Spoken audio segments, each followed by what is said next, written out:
Assalamualaikum warahmatullahi wabarakatuh. Video ini saya buat untuk memenuhi ulangan akhir semester kependudukan dengan dosen pengampu Bapak Rendra Suprobo Aji dan Ibu Nunung Nuring Hayati. Yang pertama yaitu tentang faktor dan solusi permasalahan. Di sini terdapat beberapa faktor dan solusi permasalahan. Yang pertama, ada ketersediaan pangan terbatas. Ketersediaan pangan terbatas ini diakibatkan oleh beberapa faktor, seperti faktor sosial ekonomi yang terjadi, yaitu sulitnya mencapai tingkat efisiensi yang tinggi dalam produksi pangan karena besarnya kebutuhan pangan yang harus disediakan. Nah, solusi permasalahan dari ketersediaan pangan yang terbatas ini dapat dilakukan dengan pengembangan sistem produksi, efisiensi sistem usaha, teknologi produksi pangan, sarana dan prasarana produksi pangan, dan pertahanan lahan produktif. Yang kedua, ada sarana perumahan dan tempat tinggal kurang memadai. Biasanya sarana perumahan dan tempat tinggal yang kurang memadai ini terjadi karena peningkatan jumlah penduduk global yang berada pada suatu wilayah tertentu. Penyebab lain terjadinya tempat tinggal yang kurang memadai ini juga karena terbatasnya dana pemerintah untuk penataan dan pengelolaan dalam menghadapi permasalahan kependudukan. Di atas telah menyebabkan fasilitas perumahan dan pemukiman menjadi terbatas dan mahalnya pembiayaannya. Selanjutnya yang ketiga, ada pengangguran tinggi. Penyebab dari angka pengangguran tinggi ini disebabkan oleh kurangnya akses pendidikan, kurangnya kesempatan untuk berkembang, ketidakmampuan bersaing, dan kurangnya keterampilan. Angka pengangguran ini bisa diselesaikan dengan direncanakan berbagai kegiatan dengan baik oleh masing-masing negara sejak awal. Beberapa cara yang mungkin dilakukan yaitu untuk menjamin stabilitas politik, meningkatkan standar pendidikan, pengendalian pertumbuhan penduduk di negara tersebut, peluncuran program kebudayaan baru, mendorong kewirausahaan dan wirausahawan, serta menghindari kemalasan. Yang keempat, ada angka kriminalitas tinggi.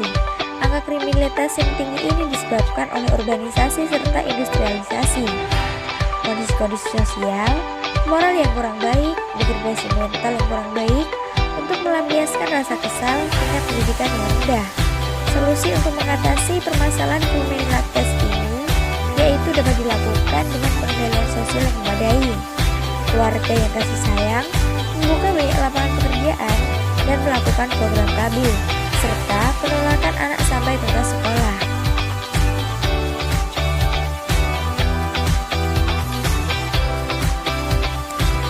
Yang selanjutnya ada keterkaitan dinamika pertumbuhan penduduk dengan pertumbuhan ekonomi. Di sini terdapat pengaruh ekspor impor terhadap pertumbuhan penduduk. Ekspor merupakan suatu komponen pengeluaran agregat. Oleh sebab itu, ekspor dapat mempengaruhi pertumbuhan penduduk. Apabila ekspor bertambah, pengeluaran agregat maka bertambah tinggi dan selanjutnya akan menaikkan pendapatan nasional dan pertumbuhan ekonomi yang meninggi. Impor adalah arus kebalikan dari ekspor, yaitu jasa dari luar negeri yang masuk ke dalam suatu negara. Ketika ekspor dapat meningkatkan pendapatan nasional, impor bertindak sebaliknya. Impor merupakan pembelian dan memasukkan barang dari luar negeri ke dalam perekonomian suatu negara.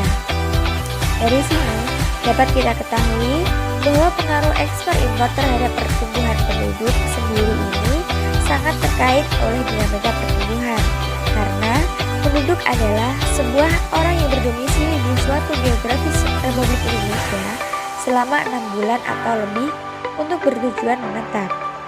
Keterkaitan dinamika pertumbuhan penduduk dengan pertumbuhan ekonomi ini karena adanya ledakan pertumbuhan penduduk yang akan berdampak pada penyediaan bahan pangan dunia.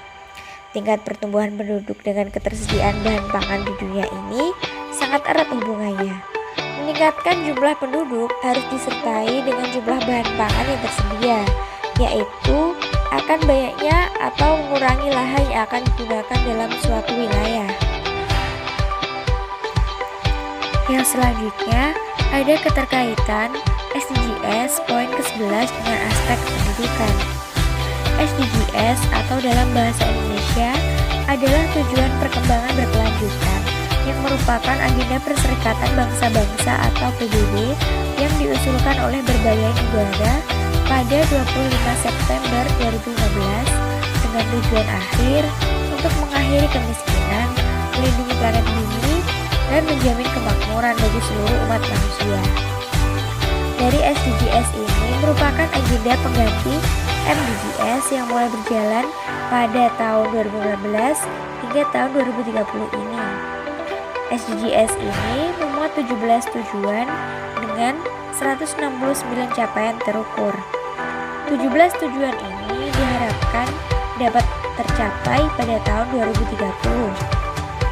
Hubungan dari poin ke-11 SDGs ini tujuannya adalah membangun kota dan permukiman inklusif, aman, tahan lama dan berkelanjutan. Hubungannya adalah pembangunan berkelanjutan diartikan sebagai upaya sadar dan tercapainya yang memadukan aspek lingkungan hidup, sosial, dan ekonomi ke dalam strategi pembangunan untuk menjamin kebutuhan lingkungan hidup serta keselamatan, kemampuan, kesejahteraan, dan mutu hidup generasi masa kini dan generasi masa depan. Pembangunan berkelanjutan ini berorientasi pada 3 buah pilar, yakni pembangunan ekonomi, sosial, dan lingkungan.